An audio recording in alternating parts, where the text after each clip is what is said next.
वंदितु सौवसिद्धे ध्रुवमचलमनोवमं गतिं पत्ते वोच्छामि समयपाहुड मिनमोऽसुधकेवली भणिदम् नमः समयसाराय स्वानुभूत्या चकासते चित्स्वभावाय भावाय सर्वभावांतरच्छिदे। अंतिम शासन नायक 1008 भगवान महावीर स्वामी की जय। द्वादशांग श्रुत देवी की जय। स्वाध्याय कक्ष संपेपर्यंत आपणा सर्वांना चतुर्विध आहाराचा त्याग असणार आहे। समयसार ग्रंथ आपण बघतो आहे आणि स्याद्वाद अधिकाराची चर्चा आमची सुरू आहे आणि या स्याद्वाद अधिकारामध्ये 47 शक्ती यांची चर्चा आपण बघतो आहे। पहिली शक्ती पाहिली जीवत्व शक्ती। हा जीव चैतन्य प्रवाहाच्या अव्याहत अशा प्रवाहामध्ये निरंतर जीवित आहे, हे अंतिम सत्य आम्ही त्या शक्तीमध्ये बघितलं। दुसरी शक्ती आम्ही बघितली चिती शक्ती। चिती शक्ती चैतन्य रूप आहे, पदार्थांचा प्रतिभास होणे म्हणजे चेतना आहे किंवा स्वसंवेदन गम्य अंतरंग प्रकाश स्वरूप भाव विशेषाला चेतना म्हणतात। आणि ही चेतना शक्ती पाहिल्यानंतर तिसऱ्या शक्तीला आम्ही सुरुवात आज करणार आहे, दृशी शक्ती किंवा दर्शन चेतना रूप शक्ती अनाकार उपयोगमयी अशी ही दर्शन शक्ती दृशी शक्ती। पहिल्यांदा तर दर्शन या शब्दाचा आपण अर्थ समजून घेऊया। पहिले दर्शन हा शब्द म्हणत असताना वस्तूचा सामान्य रूपाने प्रतिभास म्हणजे दर्शन होय। अगदी ही प्रायमरी व्याख्या की वस्तूचा सामान्य रूपाने प्रतिभास होणे म्हणजे वस्तू अस्ति नास्ती आहे, नित्यानित्य आहे, सामान्य विशेषात्मक आहे, या कोणत्याही तऱ्हेचा किंवा रंग रूप त्याचा आकार हे काहीही न ज्ञात करता केवळ तिचं सत्ता मात्र अवलोकन करणं याचं नाव आहे दर्शन चेतना। आणि जेव्हा वस्तू मी म्हणते सामान्य विशेषात्मक आहे, याच्यामधला सामान्य घ्यायचा का, तर हाही सामान्य घ्यायचा नाही, कारण यामधील सामान्य धर्माचा प्रतिभास किंवा जाणणं हा म्हणजे दर्शन चेतना नाही, तर हा द्रव्यार्थिक नयाचा विषय। वस्तू सामान्य विशेषात्मक आहे किंवा आम्ही समयसार मध्ये चेतना सामान्य विशेषात्मक आहे हे बघितलं, त्यातला सामान्य अंश हा द्रव्यार्थिक नयाचा विषय आहे आणि विशेष अंश हा पर्यायार्थिक नयाचा विषय आहे, तोही या दर्शन चेतनेमध्ये अभिप्रेत नाही। दर्शनामध्ये वस्तू केवळ सत्रूप अनुभवणं एवढंच अभिप्रेत आहे किंवा दर्शन या शब्दाचा अर्थ सम्यक दर्शन हाही आम्हाला लावता येत नाही किंवा मी प्रत्यक्ष एखाद्या वस्तूचं दर्शन घेतलं, मंदिरात गेली, मूर्ती पाहिली, दर्शन घेतलं, असं जर आम्ही म्हणत असू, याला दर्शन म्हणत असू, तर ते चक्षु इंद्रियांनी होणारं ज्ञान आहे, हे म्हणजे ही दर्शन चेतना नाही। मग दर्शन म्हणजे वस्तूचा केवळ सत्रूप अवलोकन आहे किंवा दुसरी व्याख्या दर्शन चेतनाची ज्याला म्हटलेलं आहे निर्विकल्प प्रतिभास, की आकाराला न जाणता केवळ वस्तूचा प्रतिभास होणं, जिथे वस्तूमध्ये पृथक्ता न करता केवळ आहे आहे आहे अशी जी चेतनेची प्रवृत्ती ते दर्शन आहे। यात केवळ अस्तित्व रूप अवलोकन आहे किंवा दर्शनाची परफेक्ट व्याख्या जर आम्हाला बघायची असेल तर एका पदार्थाला जाणल्यानंतर दुसऱ्या पदार्थाला जाणण्याची जी तत्परता किंवा चेतनेची भूमिका ती म्हणजे दर्शन चेतना आहे। समजा मी कानांनी ऐकते आहे, कानांनी ऐकत असताना कर्णेंद्रियाचा विषय संपला, डोळ्यांनी शब्द बघते आहे, तर डोळ्यांनी शब्दाचं ज्ञान झालं, त्याच्या आधी शब्दांचं जे ज्ञान झालं आम्ही वाचलं, त्याच्या आधी आम्हाला चक्षुदर्शन झालेलं आहे. म्हणजे त्या इंद्रियांनी जाणण्याची ही जी आमची तत्परता, सजगता, सावधानता, याचं नाव आहे दर्शन चेतना. किंवा दर्शन चेतनेची व्याख्या जर आलेली आहे की प्रकाश म्हणजे ज्ञान, आणि पुढच्या प्रकाशासाठी, ज्ञानासाठी होणारी वृत्ती म्हणजे दर्शन चेतना आहे. किंवा आणखी थोडी विस्तृत व्याख्या की प्रतिभास्य मन पदार्थांना, म्हणजे विषयभूत पदार्थाला, प्रत्येकाला वेगवेगळं प्रतिभासित न करता सत्ता मात्र सामान्य रूपाने प्रतिभासित करणे हा दर्शनोपयोग आहे. दर्शनामध्ये फक्त प्रतिभासमय सावधानता असते आणि तीही ज्ञेयाकार विकल्पाविना. ही ज्ञानोपयोगाची सावधानता म्हणजे दर्शन चेतना म्हटल्या जाते. अशा तऱ्हेने दर्शन चेतनेच्या अनेक व्याख्या दिलेल्या आहेत. किंवा एका ज्ञेयाला जाणल्यानंतर दुसऱ्या ज्ञेयाला जाणत असताना मध्ये जी काही प्रवृत्ती होते ती दर्शन चेतना आहे.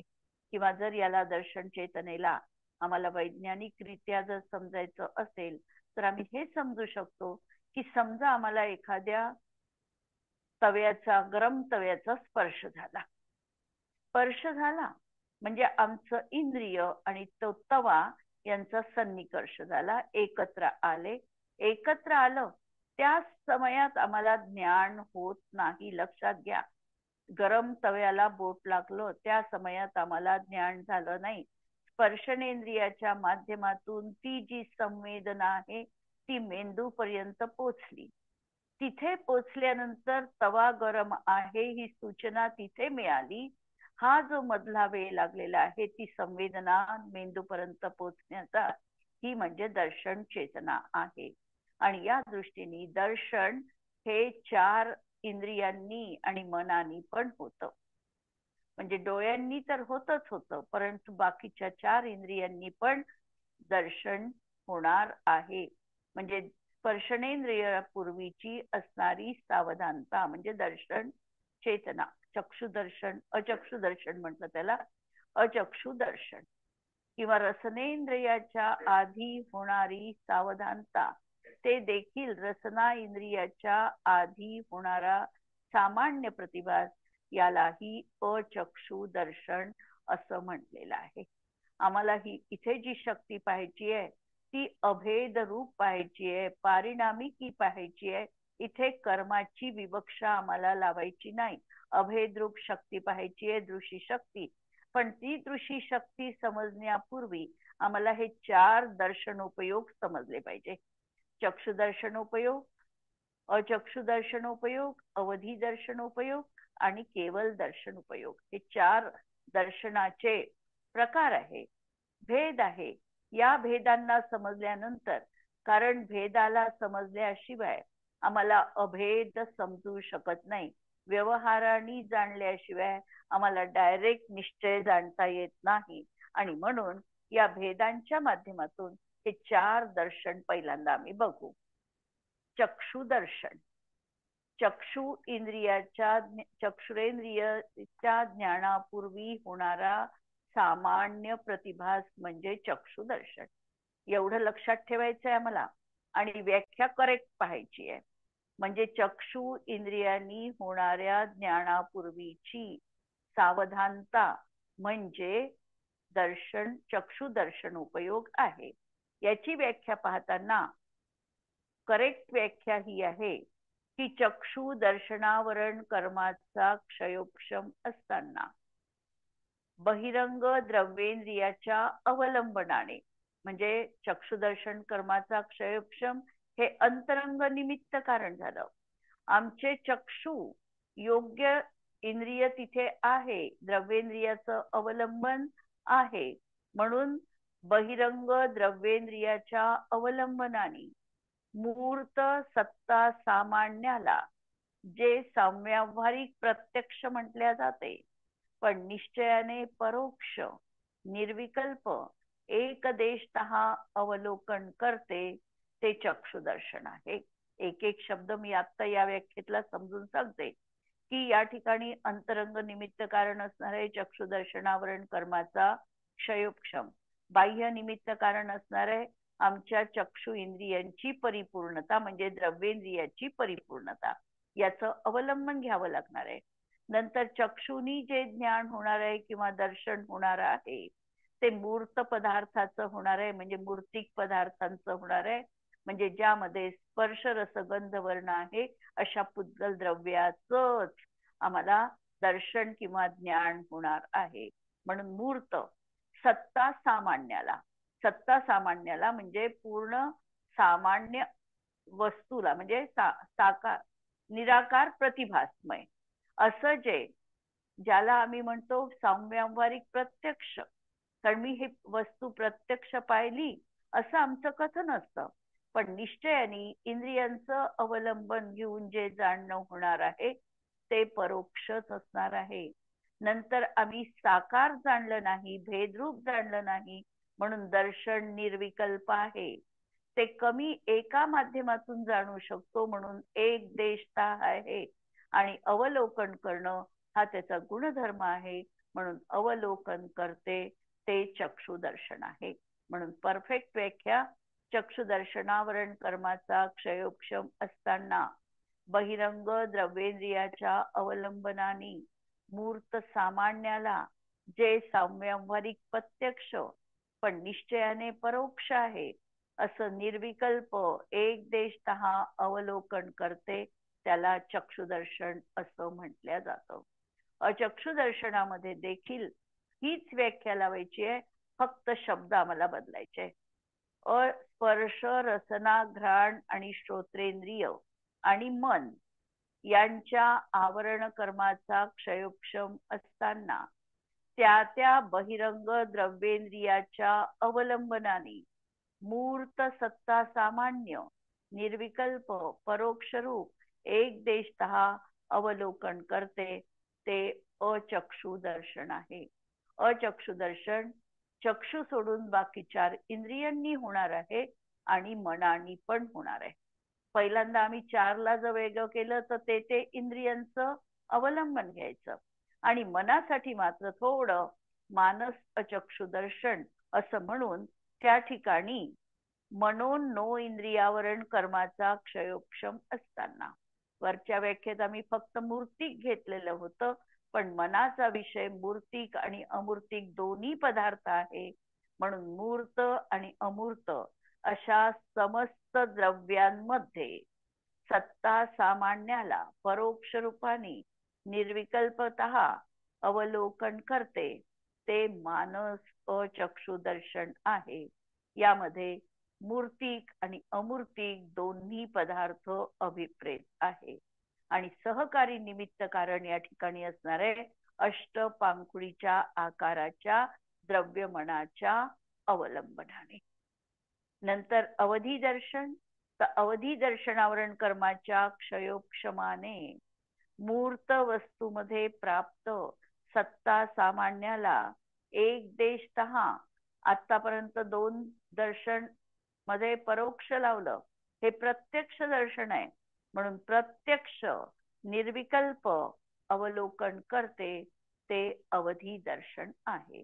आणि शेवटचं केवल दर्शन, की केवल दर्शनावरण कर्माचा क्षयोक्षम असताना, क्षय असताना, इथे क्षय शब्द लावायचा आणि केवल दर्शनावरण कर्माचा लावण्याऐवजी संपूर्ण दर्शनावरण कर्माचा क्षय असताना जे संपूर्ण द्रव्याला युगपद सकल प्रत्यक्ष रूपाने अवलोकन करते ते केवल दर्शन आहे.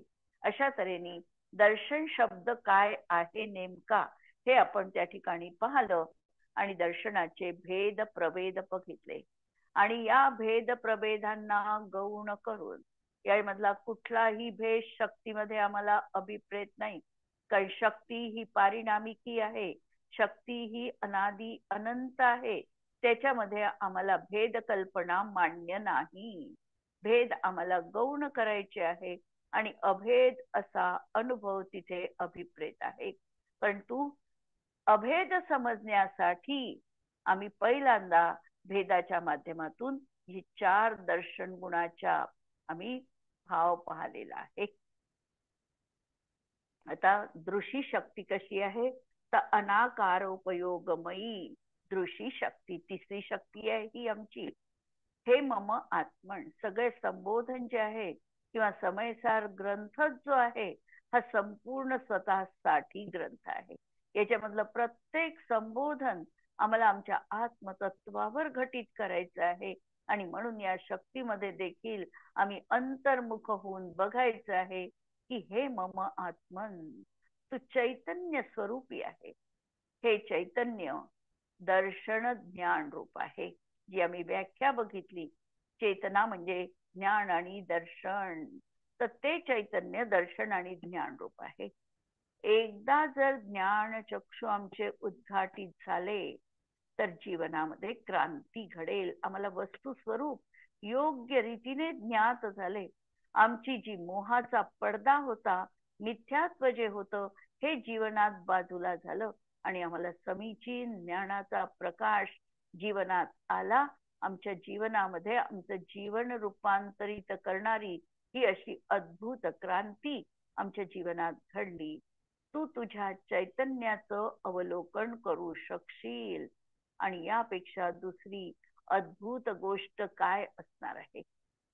अनाकार उपयोगमयी असलेली ही शक्ती, चैतन्याचे अनुसरण करणारी ही विलक्षण शक्ती, सत्ता मात्र अवलोकन हे या शक्तीचं कार्य आहे. चैतन्याचे अविनाभावी असं हे वैभव आहे.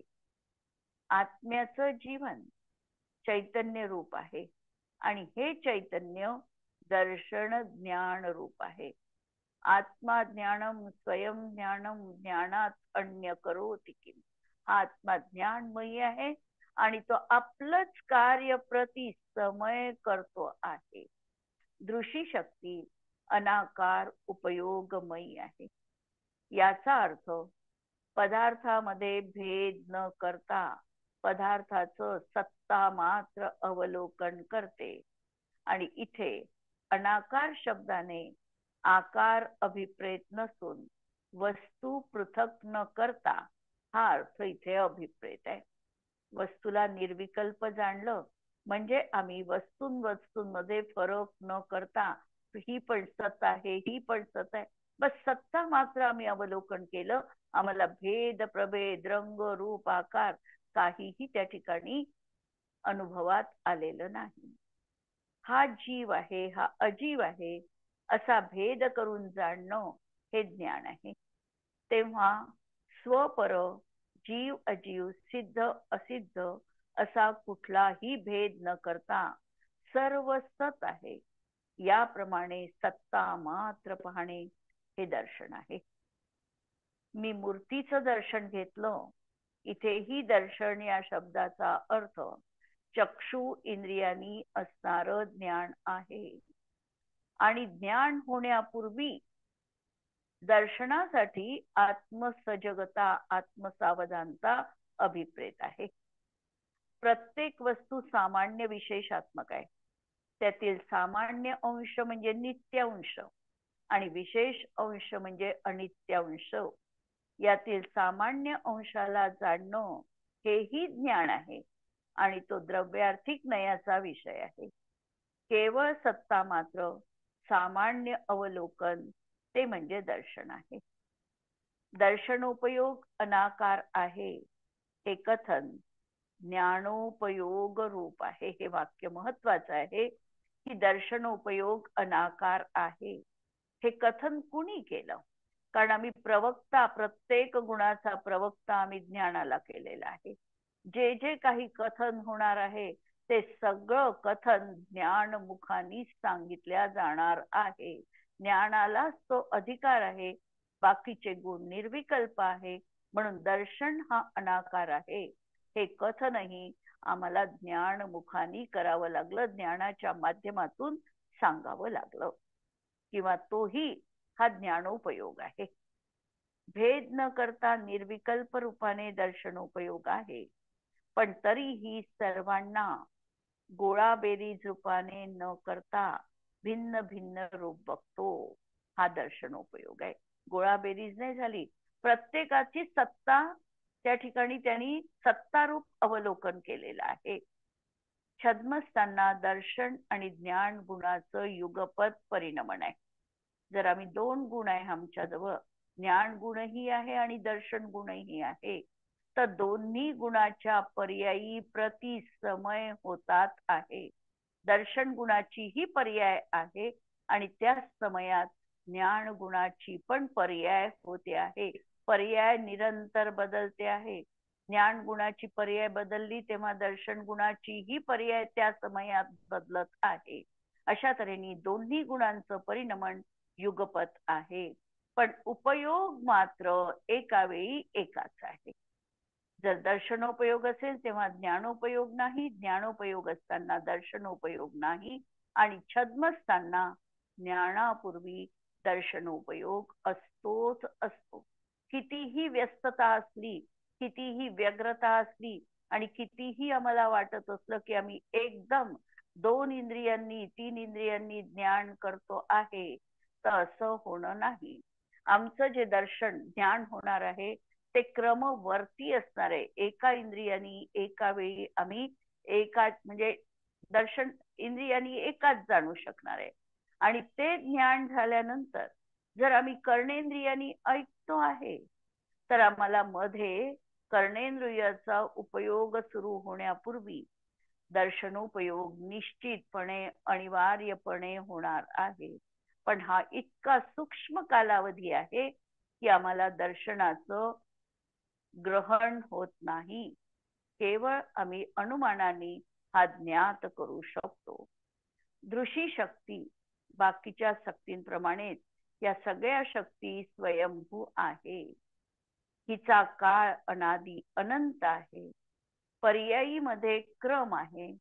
आत्म्याच्या संपूर्ण प्रदेशावर ही शक्ती विद्यमान आहे. दर्शन गुण स्वयं प्रदेशत्व गुणामुळे असंख्यात प्रदेश रूप आकाराचा आहे. काल आपण हा प्रश्न उठवला होता की दर्शन गुण निराकार आहे, हे कोणत्या अपेक्षेने म्हटलं? आत्म्याचा जेवढा आकार आहे तेवढ्याच दर्शन गुणाचा आकार आहे. दर्शन गुणामध्ये देखील प्रदेशत्व गुण विद्यमान आहे आणि प्रदेशत्व गुण हे सांगतो की प्रत्येकाला एक निश्चित आकार अवश्यपणे असतो. म्हणजे दर्शन गुण स्वयं प्रदेशत्व गुणामुळे त्याच्या आत्मप्रदेशाकार रूप आहे. जीव द्रव्यात श्रद्धा ज्ञानादी भेद आहे. पर्यायी निर्मल पर्याय विकारी पर्याय हा भेद आहे. क्षेत्र अपेक्षेनी एक असंख्यात असा भेद आहे. काल अपेक्षेनी भूत भविष्य वर्तमान असा भेद आहे. या सर्व भेदांना गौण करून सत्तारूप बघणे हे दर्शन आहे. शरीर मन वचन विकार यांच्या तरंगातून ही दिव्य शक्ती प्रगट होत नाही, पण त्याची आभास जाणवते. जर आम्हाला ही शक्ती प्रगट करायची असेल तर आम्हाला आमच्या त्रिकाली आत्मद्रव्याचंच अवलंबन घ्यावं लागतं. कोणतंही बाह्य अवलंबन घेतलं, आम्ही मनामध्ये विचार केला, त्यांनी ही शक्ती प्रगट होणार नाही. जेव्हा आमच्या मनाचा विचार हा त्रिकाली आत्मतत्वाशी घनीभूत होईल, एकाकार होईल, समरसी भावानी परिवर्तित होईल आणि स्थूल मनाचा विषय सूक्ष्म सूक्ष्म होत जाईल, त्यावेळेला ही शक्ती स्वाभाविक शक्ती आमच्या जीवनामध्ये प्रगट होते. अशा या दृष्टी प्रकाश सर्वांचे जीवन आभामय कसे होईल करो या मंगल भावनेसह ही दृष्टी शक्ती आपण बघितली आहे. ओम ह्रीम दर्शन गुण स्वरूपोहम. यानंतर आमची चौथी शक्ती येणार आहे ज्ञान शक्ती. दर्शन आणि ज्ञान आम्ही कथन तर युगपद म्हणजे क्रमानेच होणार आहे, पण आम्ही जोडून कथन करतो. दर्शन ज्ञान चेतना म्हणजे ज्ञानोपयोग आणि दर्शनोपयोग अशा तऱ्हेचं हे कथन आहे. ही आमची ज्ञान शक्ती आणि ही आहे साकार उपयोगमयी ज्ञान शक्ती. ज्ञान गुण आम्ही जर बघितला तर ज्ञान गुण एक रूप आहे. आणि या ज्ञान गुणाच्या जर पर्यायी बघितल्या तर ह्या आम्हाला ज्ञान गुणाच्या पर्यायी 5 दिसतात. मती ज्ञान, श्रुत ज्ञान, अवधी ज्ञान, मनपर्यय ज्ञान आणि केवल ज्ञान. आणि जर आम्ही ज्ञान मार्गणा म्हटली, मार्गणामध्ये पूर्ण जीवराशीचं अन्वेषण आहे. एकही जीव सुटला नाही पाहिजे. जर आम्ही हे 5 ज्ञान लावली तर काही जीव याच्यातून सुटतील, मिथ्या दृष्टी सुटतील. म्हणून जीवाचं आमचं अन्वेषण पूर्ण होणार नाही. आणि त्यासाठी मार्गणेमध्ये 3 अज्ञान पण लावली. कुमती ज्ञान, कुश्रुत ज्ञान, कुअवधी, नंतर मती, श्रुत, अवधी, मनपर्यय आणि केवल, अशा 8 ज्ञान मार्गणा आम्हाला सांगितलेल्या आहेत. याच्यामध्ये आम्हाला परत जरी आम्ही समजून घेण्याच्या क्रमामध्ये असू तर आम्हाला हे सगळं क्रमाने व्याख्या सहित भेद करून समजावं लागेल. कसं ज्ञान आम्हाला होतं, त्याच्या स्टेप्स कोणत्या आहेत, त्याचा अवग्रह, इहा, अवय, धारणा या कशा प्रकारे प्रगट होतात, हे सगळं आम्हाला ज्ञान गुणाचा समजण्यासाठी करावं लागतं. पण जेव्हा आम्ही ज्ञान शक्ती म्हणतो तर ही शक्ती तर पारिणामिक स्वभावी आहे, स्वाभाविकी शक्ती आहे. आणि हिच्यामध्ये आम्हाला भेद पाहायचा नाही. हिच्यामध्ये अभेद रूप असं आम्हाला ज्ञान शक्तीचं रूप बघायचं आहे. आणि म्हणून इथे भेद न करता ही शक्ती बघायची आहे. आणि इथे ही संबोधन आमचं आत्मद्रव्याला आहे की हे मम आत्मन, ज्ञानासारखं विशाल जगात काय आहे. जर आम्ही म्हटलं सगळ्यात विशाल काय आहे, आम्ही म्हणू की आकाश विशाल द्रव्य आहे. पण या आकाशाला जाणण्याचं देखील सामर्थ्य ज्या ज्ञानात आहे ते ज्ञान विशाल आहे. आणि असे एकच आकार नाही, असे कितीतरी आकार आकाश द्रव्य असते तरी देखील ज्ञान गुण त्याला जाणून उरलं असतं. आणि म्हणून ज्ञानासारखं विशाल, असीम, अमर्याद असं जगामध्ये काहीही नाही. म्हणून ज्ञानासारखं विशाल काय आहे, सुखकारक, आनंददायक काय आहे. आणि ज्ञानाचा जो आनंद आहे हा वेगळ्या जातीचा आनंद आहे. जेव्हा आम्हाला एखाद्या प्रश्नाचं उत्तर येत नाही आणि आम्ही रात्रंदिवस त्या प्रश्नाचं उत्तर शोधण्याचा ध्यास घेतो आणि अचानक न कळत आमच्याच क्षयोक्षमामधून त्या ज्ञानाची आम्हाला लिंक लागते की नाही हे असं आहे. आणि ती जी आमची समस्या अंतरंगामध्ये घर करून होती त्याचं उत्तर आम्हाला मिळतं. आणि त्यावेळेला जो आनंद होतो ती अनुभूती वेगळ्या दर्जेची आहे. इंद्रियजन्य सुखापेक्षा तिची जाती अलौकिक अशी जाती आहे. म्हणून ज्ञानासारखं आनंददायक जगामध्ये काही नाही. ज्ञान समान न आन, जगत में सुख को कारण. छडाला कारणी चौथी ढाल तर या ज्ञानासाठी समर्पित केलेली आहे. ज्ञानामध्ये असीम आनंद आहे. आणि 5 इंद्रियांचं जे सुख आहे हे वास्तविकतः इंद्रियजन्य सुख आहे. हे सुख कसं आहे तर नश्वर आहे. हे सुख मर्यादित आहे. हे सुख इंद्रिय असेल तर जीवनात आहे. अशा प्रकारचं हे इंद्रियजन्य सुख साधी आहे, बाधक आहे. म्हणजे याच्यामध्ये सपरम बाधा सहितम प्रतिपक्ष आहे. म्हणून हे सुख हे कसपटा समान किंवा तृणवत म्हटल्या जातं. तू सुखाचा ज्ञानाचा अथाह सागर आहे. या महासागरामध्ये आम्हाला डुबकी मारायची आहे. जर आम्ही सागराच्या किनाऱ्यावर बसून सागराची मजा पाहत असू तर आम्हाला तो डुबण्याचा, खोल पाण्यामध्ये जो काही मजा असते त्याचा आनंद येऊ शकत नाही. आणि म्हणून या ठिकाणी ज्ञानाचं रूप आम्ही जर वर अवलोकन करत असू, त्याच्या खोलात बुडात जात नसू तर आम्हाला ज्ञानाचा वरवरचा आनंद येणार आहे. पण जेव्हा या ज्ञानसागरामध्ये आम्ही चिंब भिजून जाऊ, त्यावेळेला त्या ज्ञानाचा एक अतुलनीय आनंद जीवनात येणार आहे. हाही भाग आम्ही, ज्ञानशक्तीचाही भाग आम्ही पहिल्यांदा भेद करून 5 ज्ञानांच्या व्याख्याही पाहून समजू शकणार आहे. कारण व्यवहार समजल्याशिवाय आम्हाला निश्चय त्या ठिकाणी समजू शकत नाही. यायचं तर आहे आम्हाला अभेदामध्ये, पण आम्हाला पहिल्यांदा अवलोकनही करायचं आहे, ते आमच्या भेदाच्या माध्यमातून करायचं आहे.